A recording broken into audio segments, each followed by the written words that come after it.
All right. First and foremost, I want to start off by saying, Barakatha Yahweh, Barakatha Yahweh Shai, Barakatha Yahweh, Barakatha Yahweh Shai, Barakatha Yahweh, Barakatha Yahweh Shai, Kol Halal Yahweh, Ba Shem Yahweh Shai, Ba Shem Rakah Kwadash.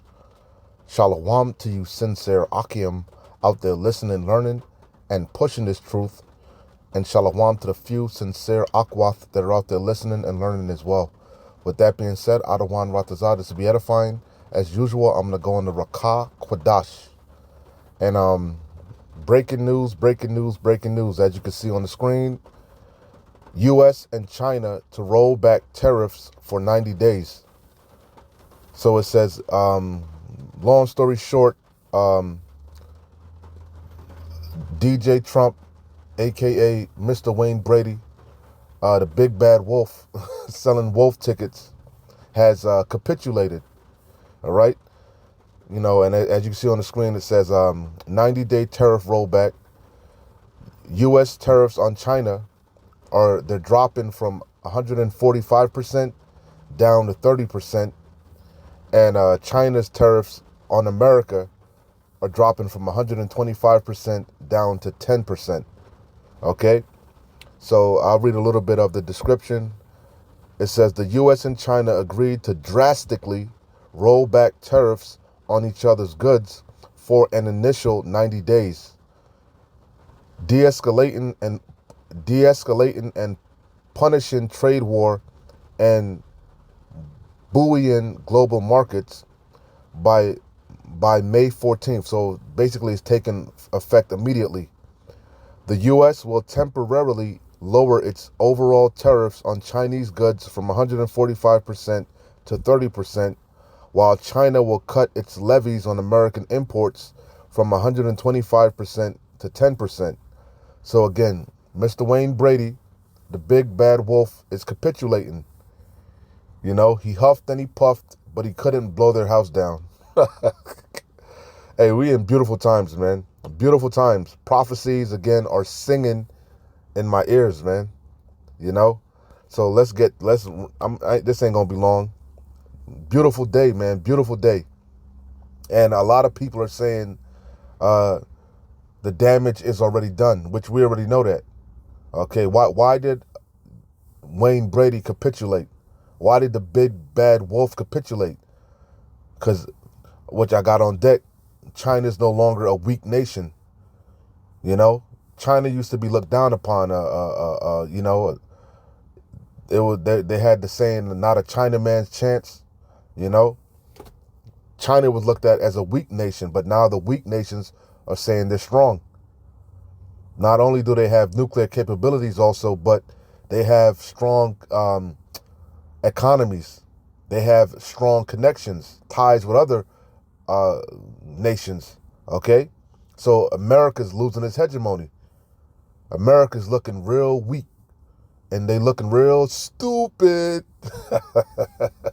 You talked all that shit, calling them peasants and all this tough talk, putting tariffs on the whole world, and what are you doing? You're backpedaling, backpedaling, backpedaling.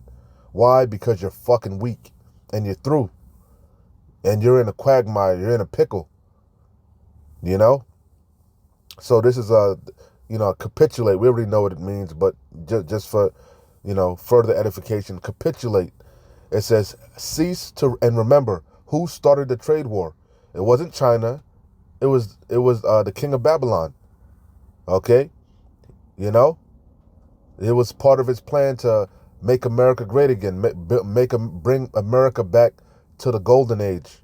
Okay, how is that working out for you? And you best believe, again, a lot of people are saying, if you got a brain in your head, you can tell that they have a saying. What do they say? You can't put the toothpaste back in the tube. The damage is already done. The supply chain is already disrupted. Businesses have already closed down. Which we know it was all by design anyway, to collapse this economy. It's all bullshit. It's all smoke and mirrors. It's all theater. The end goal is to ultimately completely collapse this global economy. And as I've always been saying, they're all in cahoots. Okay? So it says capitulate, cease to resist an opponent or an unwelcome demand, surrender. And that's what China said. They'll never surrender. Okay? To what do they call it? Hostile threats. Okay? So the big bad wolf had to capitulate. Had no choice. So just a couple precepts, just run through them. Again, I don't want to make this long. Beautiful times that we're living in for the hopeful elect. Horrific times for the rest of you. We in the last seconds of Babylon the Great. The last seconds of this wicked queendom. James 1:8. A double-minded man is unstable in all his ways. And that sums up DJ Chump, the great white pope, the great white hope, the big bad wolf. He's double-minded in all his ways. He's unstable. He looks like a madman. And that's gonna, again, this is the even, of course they're gonna run with it like they made they're gonna make it. They're gonna try to swing the narrative in their to make them look good, but they looking bad. You made all that ruckus, all that fisticuff to do what? Basically nothing. Okay, and the tariffs are still on. Like I said, it's at 30%. So who knows if somebody's still gonna have to eat that 30%. It's drastically down from 145%, but somebody's still got to eat that 30%. And we all know who's going to eat it, the consumers. So, again, this is getting straight to the point. I don't want to make this long. Joel 3:9, proclaim ye this among the Gentiles, prepare war. You best believe we in war times. We in the beginning stages of World War III. We've been in World War III. It just hasn't gotten hot and heavy yet. Tariffs, those are acts of war. Okay? So it says proclaim ye, and that's why it's only a 90-day pause.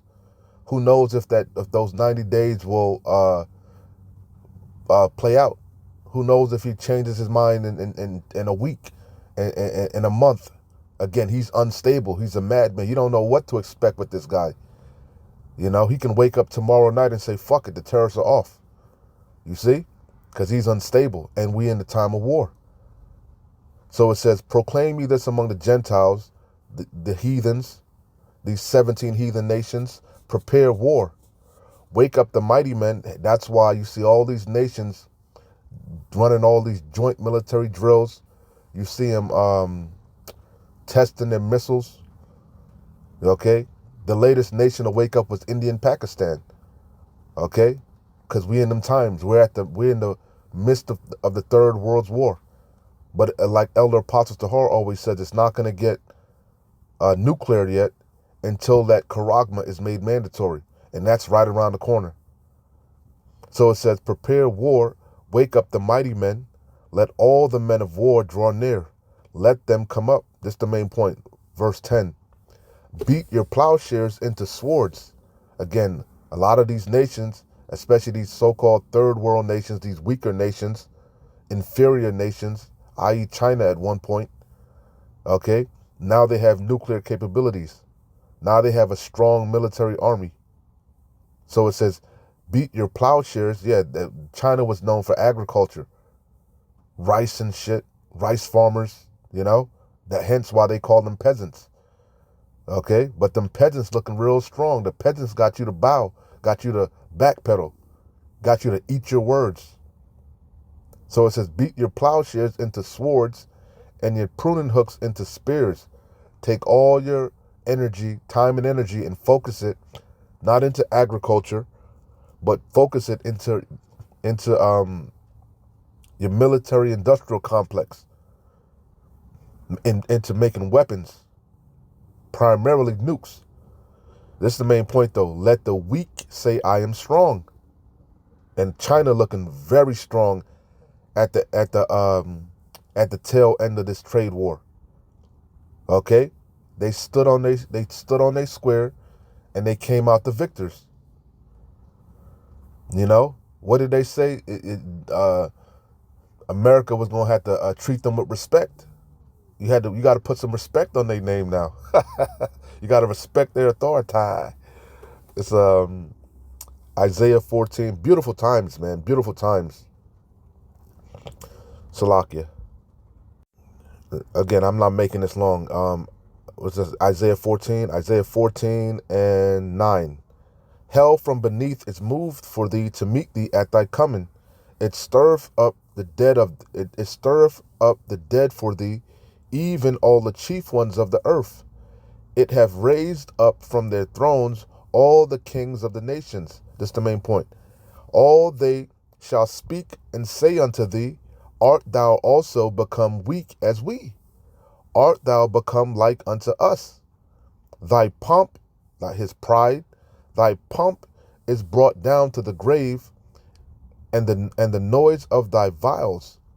The worm is spread under thee, and the worms cover thee. Yeah, you need to instead of you worrying about what these other nations have got going on, why don't you worry about your failing empire, your failing economy? Why don't you worry about that $36 trillion debt? Why don't you worry about that? Why don't you worry about your bridges that got a D inspection, which is probably F now if you would go and reinspect them, because it's been years. Why don't you worry about the roads that you can't? Why don't you worry about what you got going on over here? Because it ain't looking good in Babylon. Nothing's moving in Babylon. Babylon is insolvent.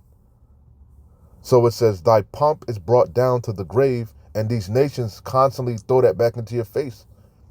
And the noise of thy, why don't you figure out why your goddamn bombers keep allegedly falling off your aircraft carriers? Why don't you figure that out? It says, this place is a fucking laughingstock. Thy pomp is brought, clown world. Thy pomp is brought down to the grave, and the noise of thy vials. The worm is spread under thee, and the worms cover thee. How art thou fallen from heaven, O Lucifer, son of the morning? How art thou cut down to the ground, which didst weaken the nations? Yeah, Satan's falling like lightning, baby. And it's by the will of Yahweh Ba'Shem Yahweh Shai. That's how. Yahweh Ba'Shem Yahweh Shai is mustering the host of the battle. This is Yahweh Ba'Shem Yahweh Shai's movie. And you're going to lose in this war. Let's see. Obadiah 1, the whole chapter's good. Let me just run through it. It says, the vision of Obadiah, thus saith the Lord Adonai Yahweh concerning Edom. The whole chapter is dedicated to the downfall of Esau Edom, the so-called white man, who would be ruling in the latter times. Esau figures prominently in the prophetic scriptures as the scene of great future judgment, primarily Basra, America. We have heard a rumor from the Lord Yahweh, an ambassador is sent among the heathen. Arise ye and let us rise up against her in battle. That's what you see happening in the world. There's a great divide, primarily the NATO and their the NATO and the EU allies, led by America, the whore, that's riding the beast, versus these BRICS nations, led by primarily Russia and China. Russia, China, Iran, so on and so forth. These BRICS nations, there's a divide. So it says, and it's for the Third World War. Behold, I have made thee small among the heathen. Thou art greatly despised. Why? Because of your pride. Your pride. Your look was more stout than the rest of your fellows. The pride of, this the main point that I wanted though. Verse 3, the pride of thine heart have deceived thee. Thou that dwellest in the clefts of the rock, whose habitation is high, that saith in his heart, who shall bring me down to the ground? Yahweh Ba'Shem Yahweh Shai gonna bring you down. And he's using these nations. Jump down to verse 7. All the men of thy confederacy have brought thee even to the border. The men that were at peace with thee have deceived thee. That's how come we know these trade talks are it's not gonna be long lived. Because there is no peace for the wicked. Thus saith Yahweh Ba'Shem Yahweh Shai. There is no peace. We in the time of war. We in the season of war. We in the season of judgment. So these trade talks, something's gonna happen. It's gonna blow up, and it's gonna make things even worse through the Spirit. It says, the men that were at peace with thee have deceived thee and prevailed against thee. It's really backfired. This trade war that you started really backfired. Now trying to expose you as a weakling. You're not so tough. The apostles brought out, you're a paper tiger. You only look tough on paper, not in real life. In real life, you're a coward. You just talking, you huff and you puff, but you can't blow their houses down. So it says, the men that were at peace with thee have deceived thee and prevailed against thee. They that eat thy bread have laid a wound under thee. There is none understanding in him, and it's a deadly wound. Shall I not in that day, saith the Lord Yahweh, even destroy the wise men out of Edom, and understanding out of the mount of Esau? That's what's going on. There's no wisdom in Teman. Okay? Which that's, I'm going to get that first. I was going to hold it, but I get it. Jeremiah 49:7. I got Jeremiah 49:16, but let me get this first. Concerning Edom, thus saith the Lord of hosts, Yahweh Bashem Yahweh Shai, the Lord of armies, is wisdom no more in Teman? And the answer is yes. No more wisdom. Isaiah 19, which I got that on deck. Is counsel perished from the prudent? The answer is yes. Is their wisdom vanished? The answer is yes, because everybody was warning you not to do what you did, not to start this trade war. Now look at you. You got egg on your face. But we all know you're going to spin the narrative. You're going to spin it. Your propaganda. You're going to put the propaganda machine going to go into overdrive. We know you're the father of lies. And these people are simple. The average Babylonian going to gobble it up. But the world, the masses ain't stupid. The world see you for what you are. A weak, scared man. Cornered man. Okay? Jeremiah 49 and same chapter, but jumping down to the point. 49 and links with Obadiah. I start at 15. For lo, look, I will make thee small among the heathen and despised among men. This is one of my favorite verses, is 13. Thy terribleness, you was feeling yourself because you had that great sword, but these other nations got the great equalizer now. Thy terribleness have deceived thee, and the pride of thine heart. It's like thy terribleness have deceived thee, and the pride of thine heart, O thou that dwellest in the clefts of the rock. And I started with was verse 6. The context is Edom. Thou holdest the height of the hill, though thou should make thy nest as high as the eagle. That's a Blues Clue. What's the symbol of these Edomites? Always has been to this very day, the eagle, going back to Alexander the Great and the Greco-Roman Empire. To this very day, they hold that's the bald eagle. That's the ain't that what the national or whatever they call it? That's the bird of America, the eagle, the bald eagle.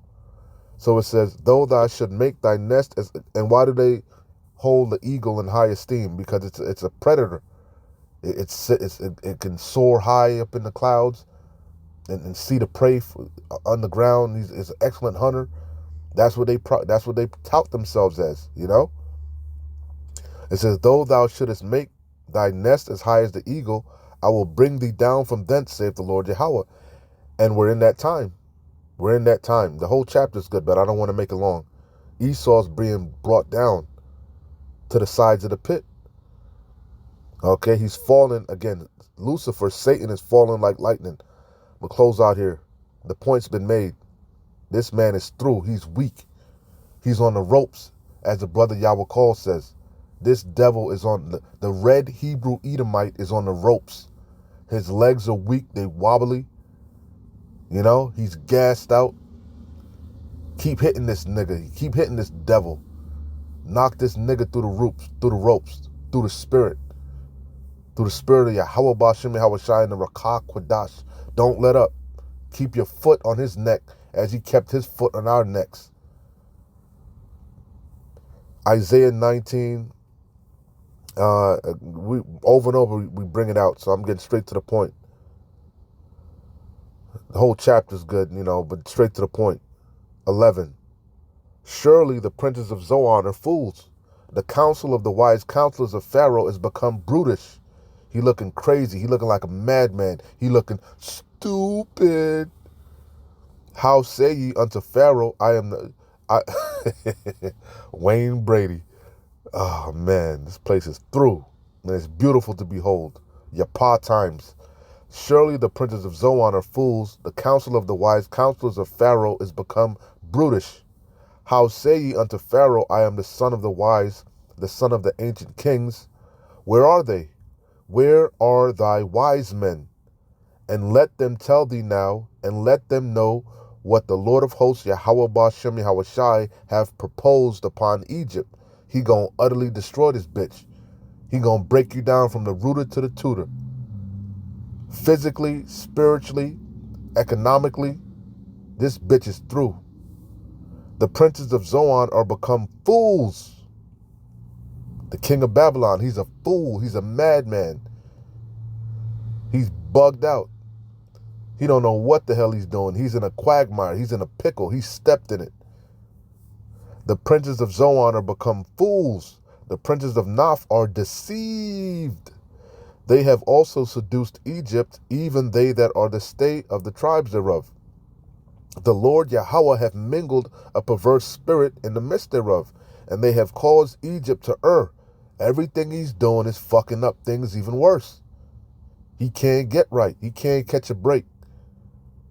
In every work thereof, as a drunken man staggereth in his vomit. He looking like a drunken man. He's a drunken master. And then ultimately, we know all these trade deals are going to fall apart. You ain't bringing back jobs to America. That's a pipe dream. You ain't bringing back no golden age. You ain't making America great again. America's through. It's CTD. It's circling the drain. Okay?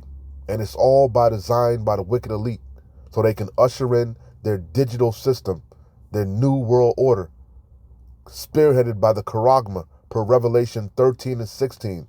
But how are they going to do it? Through chaos, order out of chaos, the Hegelian dialect, pressure from above, pressure from below. And ultimately, it's the will of Yahweh Ba'ashem Yahweh Shai. So I'm going to close out here. Neither shall there be any work for Egypt which the head or tail, branch or rush may do, because the damage is done. You can't put the toothpaste back in the tube. Okay? Anyway, with that being said, keep watching, keep praying, keep fighting, keep pushing. We're close. Shalom. Wa abad babor kwam yasharallah.